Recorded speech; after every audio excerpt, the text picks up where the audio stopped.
between you and me, right where you are right in this moment, is exactly where you were meant to be. Good morning, good afternoon, good evening, and good night. Welcome to the Joygasmic Life Podcast. I am your hostess, Elena Harder.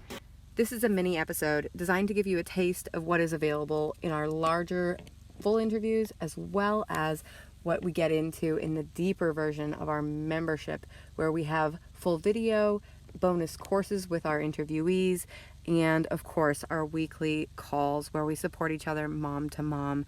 We'd love to have you as part of the Joygasmic Life family, and absolutely. But like, moms are the one who literally have infant in arms, who literally have to go, I'm going to take this infant, I'm going to put it in somebody else's arms, and then let them, like, put all my trust that they're doing the right thing for my child. And all you have to do is literally just not let go. Just literally keep holding on. Just go like, nope, not on my watch. Baby's down here. Like, no freaking way, man. Got it. Yep. Like, and Mama Bear will do that. It's a little like silly, but like, we do that anyways on numerous other things. So this is a really important one. And while you're if you have a hospital delivery, while you're in the hospital, the baby is at risk the whole time. Even if you've said no circumcision, they'll sometimes just take them and cut them and say, oh, we thought you wanted it. So you have to be there. Somebody has to be there minding that child, that boy, the baby, for the whole time he's in the hospital. Get him. American hospitals are not safe for boys. They're unsafe. It's a war zone in a hospital as far as the foreskins go. And they are there to, in most cases, they're there to collect their profit by mutilating that boy.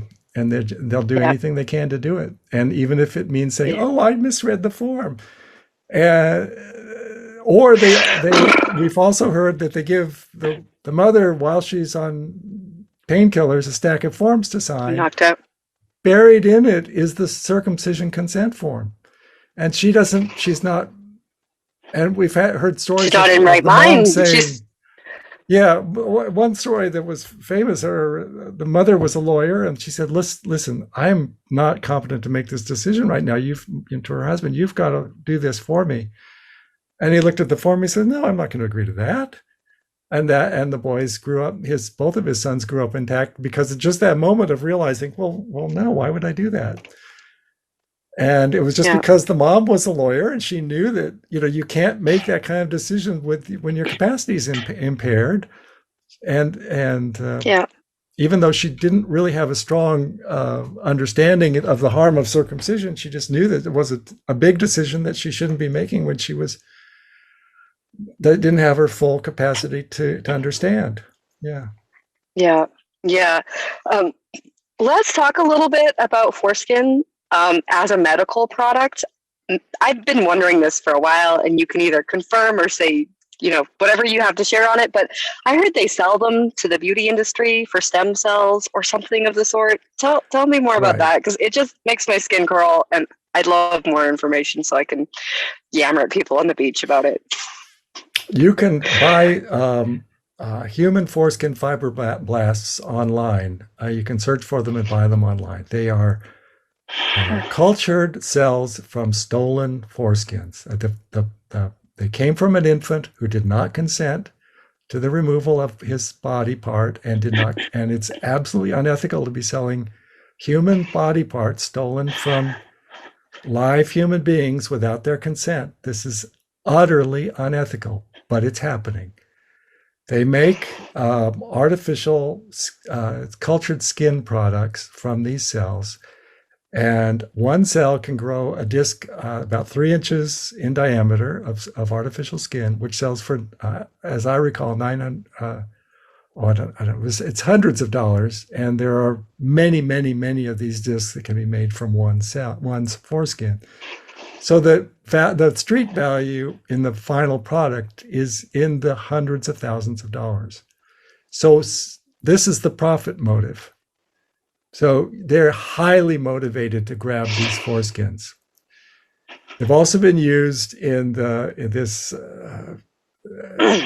cultured skin. These cultured foreskin cells have been used in a beauty cream sold to wealthy women. It's very expensive. And it's been promoted on the Oprah show. It's been promoted by celebrities. Of course, Oprah didn't get to be one of the richest people in the world by doing this stuff for free. Somebody's she's getting paid for what she does. She's promoting whatever she's one of the world's greatest salesman.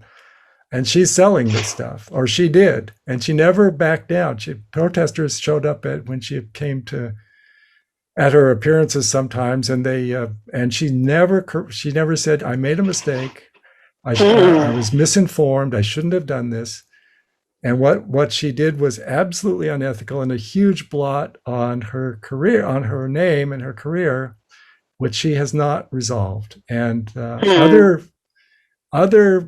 celebrities have done the same thing. I don't remember which ones, but they're movie stars that are well known. I don't want to name the wrong one, but people that should have known better. Somebody should advise them. Someone said, you don't. This is like getting in bed with the Nazis. You don't want to do this. This is going to ruin your reputation. You've built a reputation as a good human being. Don't screw it up. Don't have anything to do with this stuff. But they're not getting good advice, and they are, I assume, profiting from it. And it's just terrible. Just terrible. I was kind of hoping you would tell me it wasn't actually true, but okay, now I've got my facts straight, and it's like baby foreskin, skin cream, skin grafts for like other medical purposes of who knows what. Just like, whoa. And yeah, I mean, like you said, American medical industry at its worst, right? That's profit-driven medicine, not care-based medicine at its worst. Stolen body parts. I mean, this is organ theft. This is absolutely organ theft happening in not a third world country, in the United States of America, in American hospitals, and nothing has been done about it. Promoted as a health benefit, and to like a beauty benefit for wealthy older women, so that they can look young by stealing foreskins from babies. I mean, if that's not a corrupt society, I mean, if that isn't an indication of deep corruption in our society, I don't know what is. That's like as corrupt as it can get. And we've got to do better. We've got to do better. We have an obligation to do better. There's so much more for you over in the Joygasmic Life membership. Become a bulletproof mom with us. Learn the tips and tricks and skills you need to recover from your postpartum mental health journey, and learn the tools of Joygasmic alchemy so you can have the kind of birth you've been dreaming of.